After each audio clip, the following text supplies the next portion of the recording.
का जो सत्र शुरू है, काले कानून बंद करो, बंद करो, बंद करो, कामगारों के 4 काले कानून बंद करो, बंद करो, बंद करो, ईवीएम बंद करो, बंद करो, बंद करो, पूंजीवादियों होश में आओ। होश में आओ। 2026ला जो असा समानता येण्यासाठी जो कायदा बनवला त्या कायद्याला मनुवादी सरकारच्या काही संघटनांनी, जशी करणी संघटना आहे ती राजस्थानमध्ये काम करते, अशा काही संघटनांनी पूर्ण भारतभर एक आंदोलन केलं आणि त्या आंदोलनाचा परिणाम असा झाला की काही मनुवादी संघटना सुप्रीम कोर्टामध्ये गेल्या आणि सुप्रीम कोर्टाने त्याच्यावर स्टे दिला. त्याच्यामुळे काय झालं की ज्या SC ST OBCला जे समानता मिळणार होती, ते शिक्षण मिळणार होतं, त्याच्यापासून वंचित ठेवण्याचा डाव हा मनुवादी सरकारने BJP सरकारने केलेला असा आमचा आरोप आहे. म्हणून आमची विनंती अशी आहे सुप्रीम कोर्टाला, सरन्यायाधीश साहेबांना, की त्यांनी जे त्याचा स्टे दिलेला, जे स्थगिती दिलेली आहे ती स्थगिती त्वरित उठवावं आणि SC ST OBC या लोकांना एक सन्मानपूर्वक न्याय देण्याची प्रक्रिया त्यांनी सुरू करावी असं आमचं म्हणणं आहे. या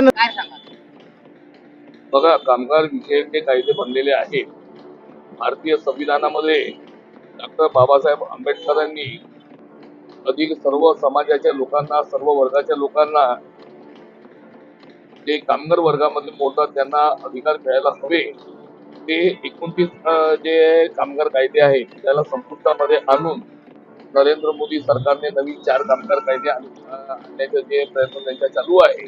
हे कामगार कायदे जे आहेत ते कामगार कायदे अडाणी अंबानी सारख्या मोठ्या उद्योगपत्यांना फायदा देणारे कायदे आहेत.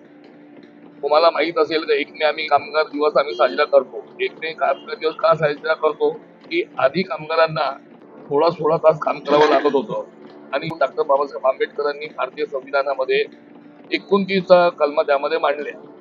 आणि मोदी सरकार काय करत आहे, 4 नवीन कामगार संहिता अंतर्गत 12 तास काम करा आणि मूळ मुद्दा जो होता आमचा आंदोलनाचा तो होता UGC बिल 2026 लागू करण्यासाठी आणि त्यासाठी हे आंदोलन आज आम्ही केलेलं आहे.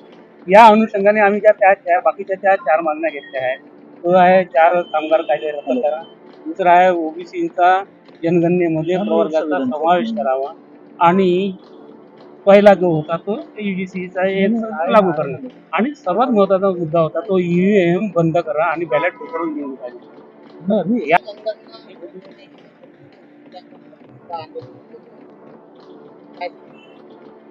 बघा, आजचा हा जो आमचा धरणे आंदोलन आहे ती एक प्रकारची केंद्र सरकारला आणि इथल्या राज्य सरकारला आणि सर्वच राजकीय पक्षांना विनंती आणि चेतावणी आहे. आधीच्या सरकारने काय केलं हे आपल्याला सगळ्यांना माहीत आहे, परंतु आधीच्या सरकारने ज्या चुका केल्यात म्हणून या सरकारला लोकांनी विश्वासाने बसवलं आणि नव्हे तो एक बदल 2014 मध्ये लोकांनी घडवून आणला. कारण 2014 मध्ये हे सांगण्यात आलं की देशाचे PM हे आता OBC आहेत आणि आम्ही जर सत्तेत आलो तर आम्ही OBCची चाचणी जनगणना करणार, हे 2018 मध्ये गृहमंत्री राजनाथ सिंगांनी सांगितलं आणि त्यानंतर पुन्हा 19ला लोकांनी या सरकारला सत्तेत आणलं. आता 2019 मध्ये सत्तेत आणल्यानंतर PM मोदी साहेब जेव्हा सत्तेत आले त्यांनीच ॲफिडेव्हिट दिलं की आता जातनीय जनगणना करण्याची गरज नाही. मग 24चं इलेक्शन येता येता पुन्हा या सरकारने म्हटलं की आम्ही आता जातनीय जनगणना करू. आता जर तुम्ही वारंवार म्हणता की जातनीय जनगणना करू, तर आता ही वेळ आली आहे की आता पहिलं जे चरण आहे 2026 मध्ये हे सुरू झालेलं आहे खरगिनतीचं. परंतु जे राजपत्र प्रकाशित झालं, या राजपत्रामध्ये जे 33 कॉलम आहेत, या 33 कॉलम मधल्या 12 नंबरच्या कॉलम मध्ये ठळक उल्लेख आहेत की SC आणि ST यांची चाचणी हे जनगणना करण्यात येईल, परंतु SC ST आणि अन्य म्हटलं आहे, त्याच्यामध्ये OBC हा उल्लेख नाही आहे. आमचं म्हणणं आहे की SC ST OBC आणि अन्य असा तो उल्लेख पाहिजे.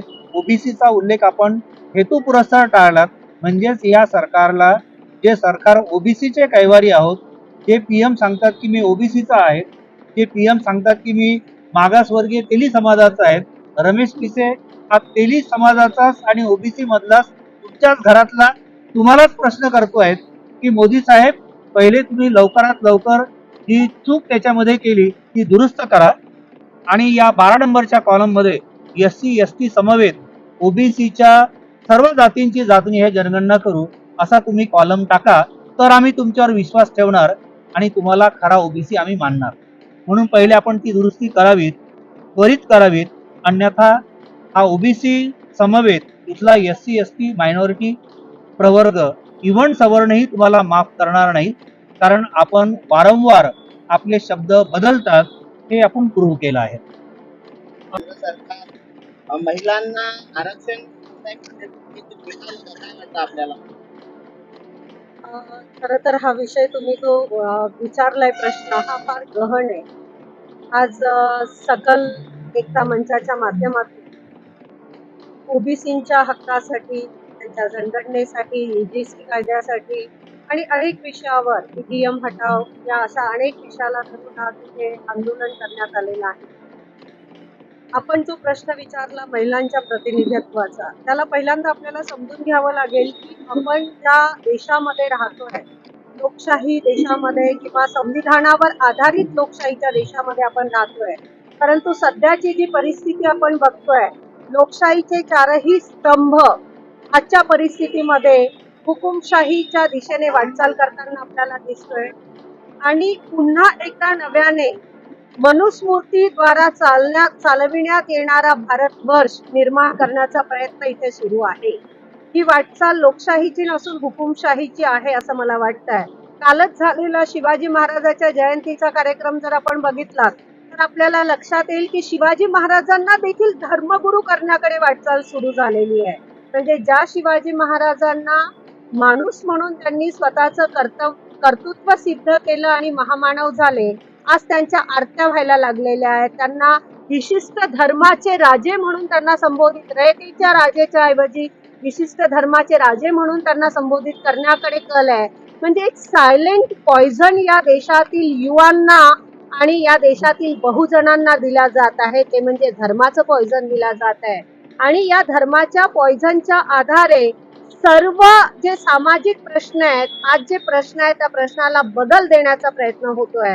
आज महिलांच्या बाबतीत जर घेतलं तर एकीकडे शिवाजी राजांची जयंती साजरी करत असताना आपण बघतोय की शत्रूच्या महिलेकडे देखील बहिणीच्या आणि सन्मानाच्या नजरेने पाहणारे शिवाजी महाराज. पण आज या देशामध्ये महिला सुरक्षित नाहीत.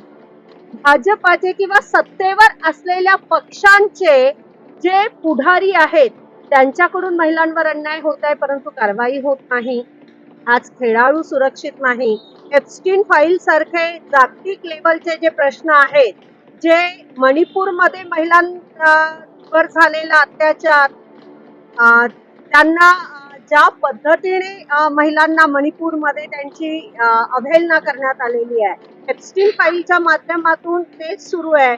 आणि आज अशा परिस्थितीतही की शासनामध्ये असलेल्या मंत्र्यांचा जेव्हा एप्स्टीन फाईल मध्ये नाव येते आहे, त्यांनी अत्याचार केला की नाही, त्यांनी शोषण केलं की नाही हा प्रश्न नंतरचे आहे.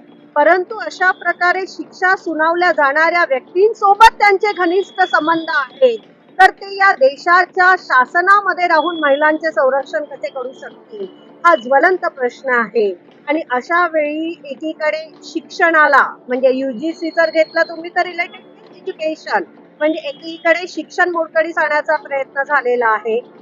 शेतकऱ्यांचा करार, म्हणजे या देशाच्या अर्थव्यवस्थेचा कणा हा शेती आहे आणि शेतकऱ्यांची अर्थव्यवस्था मोडून टाकण्यासाठी जो करार करण्यात आलेला आहे, ज्याच्यामध्ये भारताची बजेट संपूर्ण एका वर्षाचं भारताचं बजेट हे 50 लाख कोटीचे आहे आणि संपूर्ण भारताचं बजेट आणि तेवढीच खरेदी आपण अमेरिकेकडनं 5 वर्षात करणार आहोत. म्हणजे एकीकडे आपण कर्जाच्या डोंगराखाली आहोत आणि अशा वेळी पुन्हा एकदा शेतकऱ्यांचा कणा मोडून काढण्याचा प्रयत्न, शेतकऱ्याचं MSP म्हणजे पुढल्या याच्यामध्ये त्यांना जे MSP मिळणार आहे ते पण मिळणार नाही. शेतकरी डबघाईस येतील, इथले युवा डबघाईस आलेले आहेत. मग तुम्ही UPSC एक्झाम म्हणा, MPSC एक्झाम म्हणा, सगळीकडे भ्रष्टाचार केलेला आहे. आणि याच्याही वर काय तर आज कायदे मंडळावर लोकांचा विषय नाही आहे, म्हणजे विश्वास नाही आहे, पण न्याय व्यवस्थेवर देखील लोकांचा विश्वास नाही आहे. अशी एकंदरीत परिस्थिती निर्माण झालेली आहे. म्हणजे हळूहळू या देशामध्ये एज्युकेशन मोलकळीस आणणं, अर्थव्यवस्था मोलकळीस आणणं, सर्व्हिस लाईन ज्याला म्हणतो नोकरीपेशा मोलकळीस आणणं, न्याय व्यवस्था मोलकळीस आणणं, हे सगळं केल्यानंतर ईव्हीएमच्या माध्यमातून जे राजकीय सत्ता आहे ती कायम स्वतःकडे ठेवणं, ही सगळी जर आपण पद्धत बघितली तर पुन्हा एकदा गुलामगिरीकडे वाटचाल आहे असं मला आवर्जून सांगावंसं वाटतं.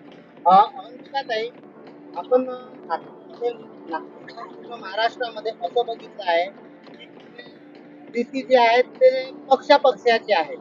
भाजपाचे ओबीसी खुश आहेत, काँग्रेसचे ओबीसी नाराज आहे, अन्य दलांचे ओबीसी येतच नाही, त्यांना काही घेणं देणं नाही. अशा वेळेस आपण काय सांगाल? नाही, आपण जे म्हणताय की भाजपाचे ओबीसी खुश आहे असं अजिबात नाहीये. ऑफ द रेकॉर्ड आणि ऑन द रेकॉर्ड या दोन्ही गोष्टी वेगवेगळ्या असतात. तुम्ही जर एखाद्या भाजपाच्या ओबीसी व्यक्तीशी, म्हणजे ज्याला माणुसकी आहे, मी काय शब्द वापरलेला आहे, माणुसकी, ह्युमॅनिटी ज्याला आहे आणि ज्याला कळतं, अशा व्यक्तीशी जर तुम्ही एकांतात संवाद साधला तर तुम्हाला नक्कीच लक्षात येईल की ते पण खुश नाही आहेत. परंतु सध्या जी दडपशाहीची व्यवस्था आहे त्याच्यामुळे पोटावर मारायची व्यवस्था आहे, मुस्कटदाबी करायची व्यवस्था आहे. तुम्ही बोललात का तर मग तुम्हाला त्रास देणं, मग घरच्यांना त्रास देणं. आज लोयांसारखे प्रकरण उघडकीस येऊ शकले नाही. परिस्थिती काय निर्माण केली जाते आणि ती कशी निर्माण केली जाते हे आपल्या सगळ्यांना माहिती आहे. कारण हजारो वर्ष ज्या 3% लोकांनी या देशाच्या सर्व व्यवस्थांवर राज्य केलं, तर तीच प्रक्रिया इथे सुरू आहे. आणि म्हणून शेवटी प्रत्येक व्यक्ती ज्याला स्वतःची आणि स्वतःच्या कुटुंबाची भीती आहे, त्या दहशतीत तो आहे आणि म्हणून बोलू शकत नाही. अदरवाईज भाजपाचे बावनकुळे साहेबही ज्यावेळी तिकीट नाही मिळाली त्यावेळी कदाचित तिथे राहिले नसते भाजप पक्षामध्ये. पण ते ओबीसीचं जरी नेतृत्व असलं तरी कुठेतरी दडपशाहीच्या खाली आहे आणि म्हणून ही सगळी परिस्थिती आहे हे आपल्याला समजून घ्यावं लागेल.